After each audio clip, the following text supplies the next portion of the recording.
Hello tout le monde, bienvenue dans cette nouvelle vidéo, j'espère que vous allez bien. Aujourd'hui j'ai choisi de vous parler de l'entrepreneuriat et plus particulièrement du fait de s'autoriser à modifier son offre et pourquoi pas même à modifier complètement son projet et partir sur autre chose. Et pour ça, je vais vous parler de ma propre expérience.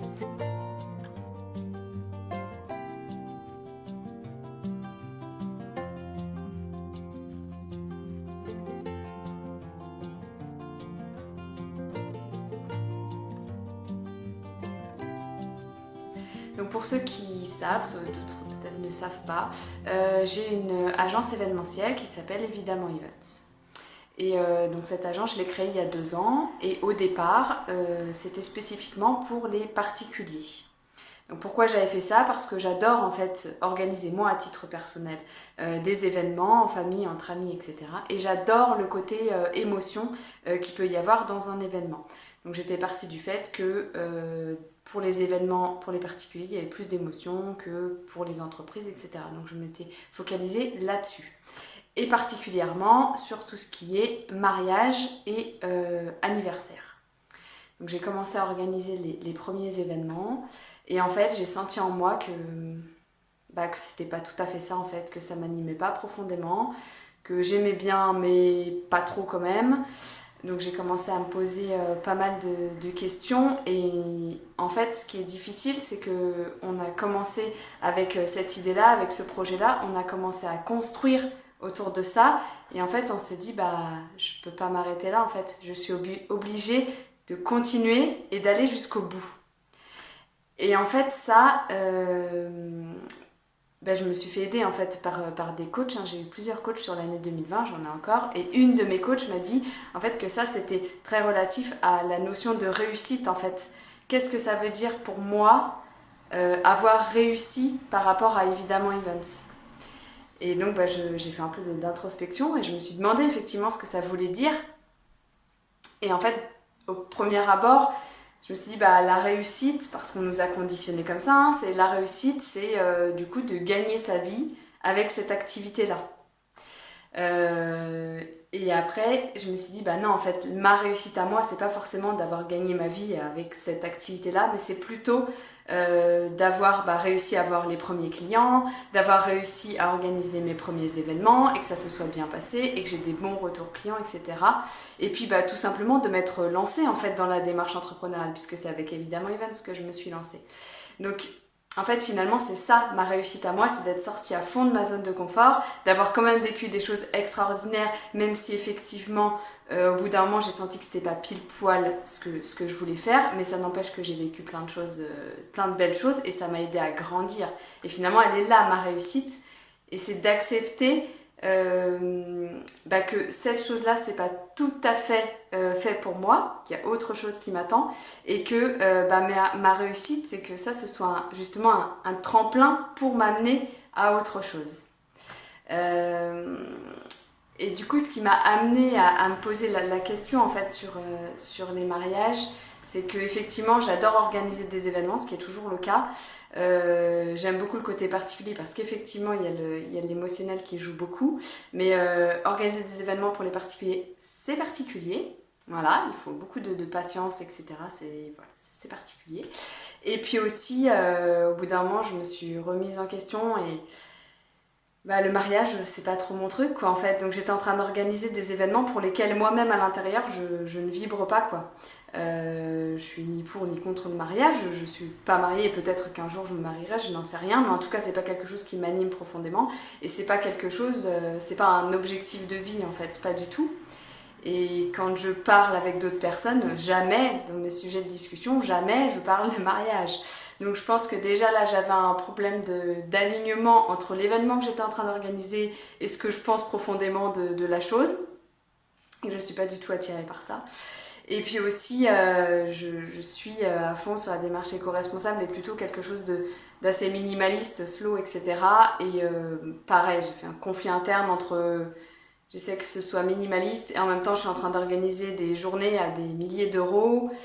Voilà, intérieurement il y avait un truc qui ne matchait pas. Et du coup, petit à petit, ben, j'ai intégré ça et j'ai pris ça comme un tremplin et pas comme un échec, mais vraiment comme mon évolution dans ma vie professionnelle. Et j'ai fait le choix du coup d'arrêter les particuliers. Donc bien sûr, je termine avec les clients que j'ai en cours, puisque j'en ai encore pour cette année. Deux événements.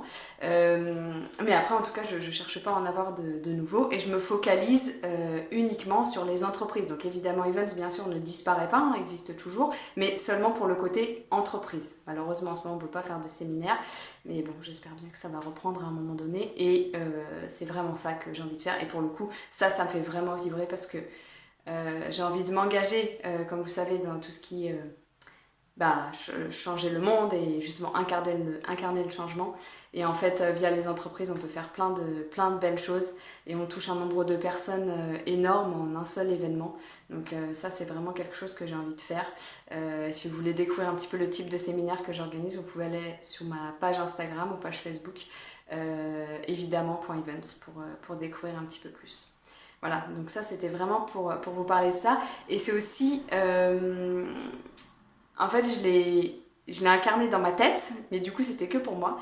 Et après, j'ai commencé à en parler. En fait, finalement, quand on me posait la question, qu'est-ce que tu fais?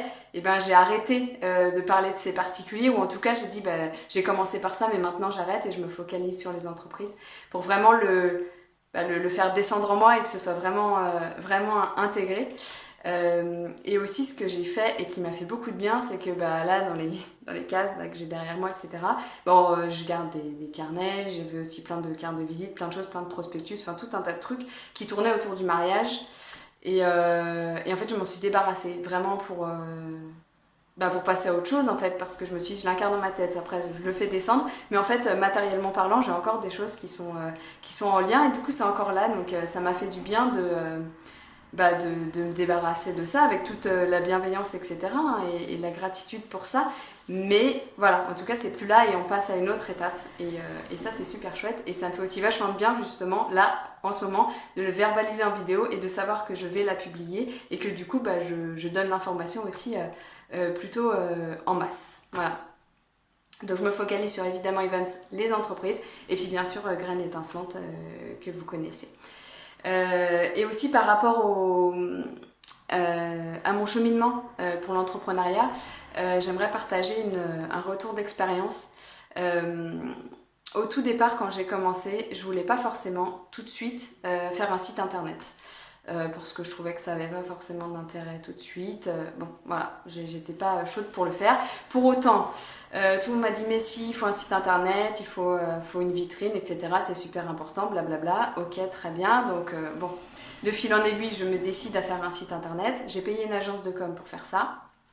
J'ai même fait un petit prêt que je rembourse toujours actuellement, donc pour payer cette fameuse agence de com. Et en fait, mon retour d'expérience, c'est que j'aurais dû m'écouter, donc ça c'est un apprentissage pour moi-même, et écouter mon intuition, parce que du coup j'ai fait faire un site internet qui était en plus à la base 100% mariage. Et puis maintenant, je décide de ne plus faire les mariages. Donc déjà d'une, j'ai rajouté ma page entreprise moi-même parce que j'avais pas envie de repayer encore l'agence pour le faire, hein, forcément, au bout d'un moment, voilà. Et puis maintenant que je veux plus faire les mariages, je vais devoir remanier mon site internet.